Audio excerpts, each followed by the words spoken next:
i dërguari sallallahu alaihi wasallam kur flet për vlerën e agjërimit, e fillon me një parathanie ku thotë se secila vepër e të birit të Ademit i përket atij, e mira me 10 deri në 700 fish, pastaj thotë i dërguari sallallahu alaihi wasallam, thotë Allahu i madhruar përveç agjërimit, ai është për mua edhe unë për te shpërblej. Realisht edhe veprat tjera për Allahun janë, edhe namazi, edhe të gjitha e bojmë për Allahun, por na shohin edhe të tjera duke u falur.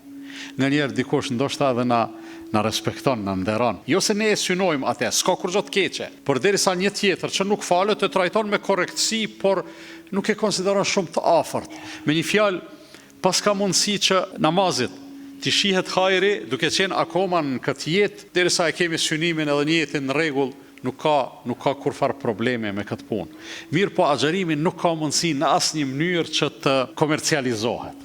Pse? Se Allahu thot, ai është për mua dhe unë, vetëm unë për te shpërblej, nga se thonë dietarët, agjërimi është aq i veçantë, mes tjerash edhe për shkak se me te nuk bëhet hipokrizi. Me namaz bëhet hipokrizi. Me zeqat bëhet hipokrizi. E përmend Kur'ani një gjatë tillë.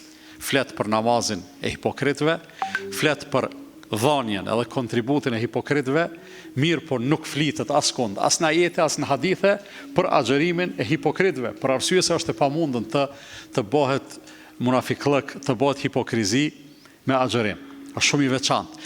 Agjërimi gëdhend në shpirtin ton, në një farë mënyre i mënjanon të gjitha shtresat e pluhurit, edhe jemi ne ata që në radhë të parë njihemi gjatë agjërimit, njihemi me veten ton.